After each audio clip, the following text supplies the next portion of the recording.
नमस्कार दोस्तों। आज मैं जो आपसे चर्चा करने जा रहा हूँ ये भी पुनर्वसु नक्षत्र पर ही चर्चा करूँगा आपसे। लेकिन ये चतुर्थ चरण में अगर आपका जन्म हुआ है तो क्या फल हो सकता है। मैंने उस वीडियो में इसलिए चर्चा नहीं की कि यहाँ पे बुध और बृहस्पति का समावेश हो गया था। यस, लेकिन यहाँ पर अगर चतुर्थ चरण में आपका जन्म होता है तो आपकी राशि हो जाएगी कर्क। अब कर्क राशि जो है उसका स्वामी चंद्रमा होता है। और मैंने आपसे पहले भी कहा पुनर्वसु जो नक्षत्र है उसके जो नक्षत्र स्वामी है वो बृहस्पति है। तो यहाँ पर दोस्तों एक अनूठा संयोग बन जाता है बृहस्पति और चंद्रमा का। तो अगर आपको ज्योतिष की भी थोड़ी बहुत जानकारी होगी तो ऐसे भी आप जानते हैं कि बृहस्पति और चंद्रमा अगर एक साथ हो जाए कुंडली में जन्मपत्री में तो गजकेसरी योग का निर्माण हो जाता है। अब गजकेसरी योग जो है एक उत्तम श्रेणी के योगों में एक माना जाता है। तो आज मैं चर्चा जो करूंगा पुनर्वसु नक्षत्र में जन्म लेने वाले जिनका जन्म चतुर्थ चरण में हुआ है और जिनकी राशि कर्क है। तो आइए चर्चा करता हूँ, चर्चा को आगे बढ़ाता हूँ। दोस्तों, जिनका जन्म कर्क राशि में होता है, जिनका पुनर्वसु नक्षत्र है, उनकी जो डिग्री होती है, क्योंकि नई शुरुआत होती है ना 0 डिग्री से लेकर ये 3 डिग्री 20 मिनट तक होती है। ठीक है।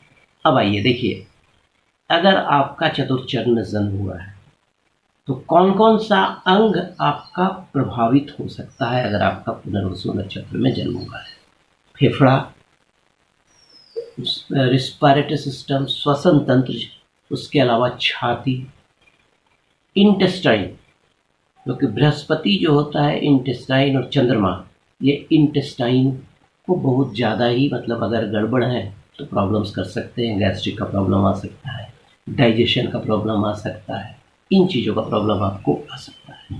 उसके अलावा भोजन की जो नली होती है, ट्यूब जो होता है, उसको भी रिप्रेजेंट करते हैं ये।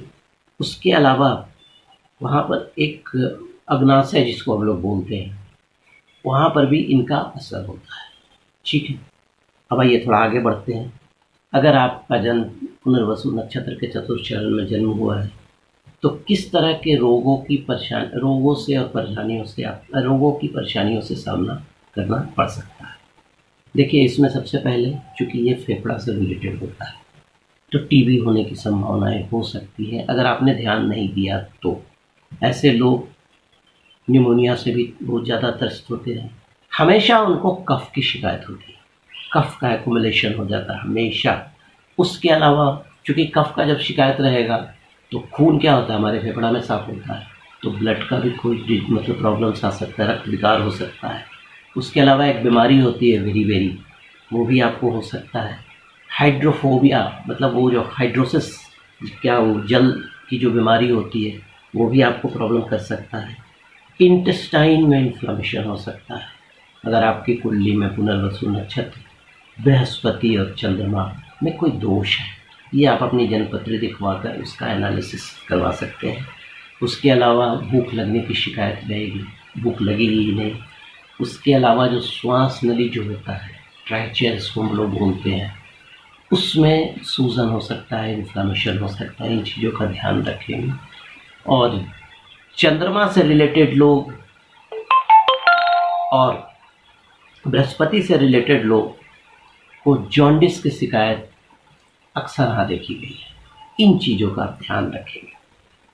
अब आइए उसमें कुछ पॉजिटिव चीज़ें देखते हैं। अगर किसी का जन्म पुनर्वसु नक्षत्र में हुआ है तो कैसे लोग होते हैं ये देखिए। पुनर्वसु मैंने आपसे चर्चा किया, यहाँ पर बृहस्पति और चंद्रमा का संयोग हो गया, तो ऐसे आदमी जो होते हैं काफ़ी एम्बिशियस होते हैं।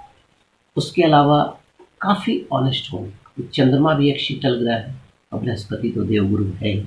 उसके अलावा एक सत्य मार्ग पर चलने वाले, पूजा पाठ में विश्वास करने वाले, वफादार, बहुत लॉयल होंगे अपने बॉस के लिए ये। उसके अलावा कोई अगर क्राइम करके भी आ जाएगा तो भी उसको क्षमा कर देंगे, क्षमादान उनमें होती है। हाई लॉजिक, बहुत तार्किक क्षमता जो होती है बहुत ज़्यादा होते हैं। उसके अलावा राजनयिक, पॉलिटिशियन, एम्बेसडर का पोस्ट ले सकते हैं ये।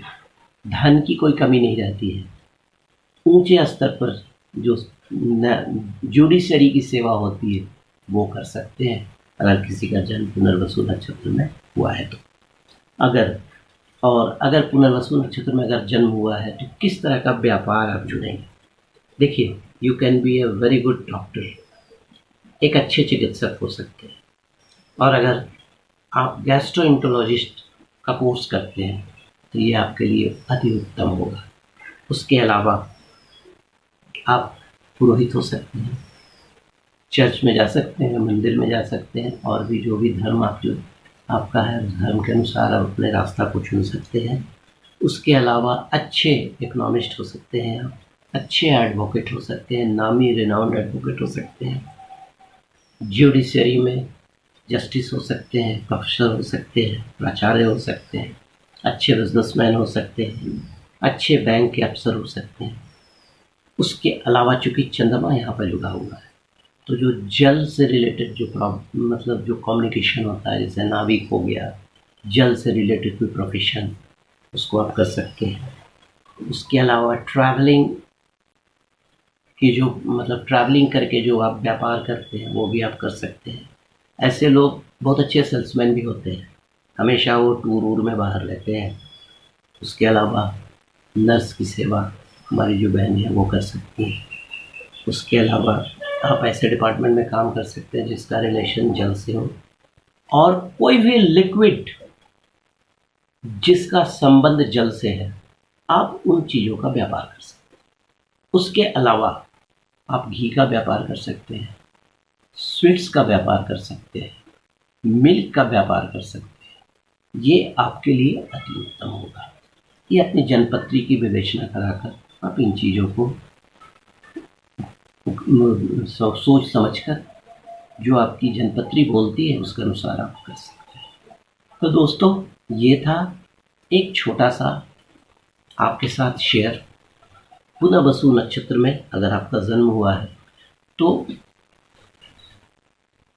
पुनर्वसु नक्षत्र में अगर आपका जन्म हुआ है तो क्या फल हो सकते हैं आपकी जनपत्री के अनुसार।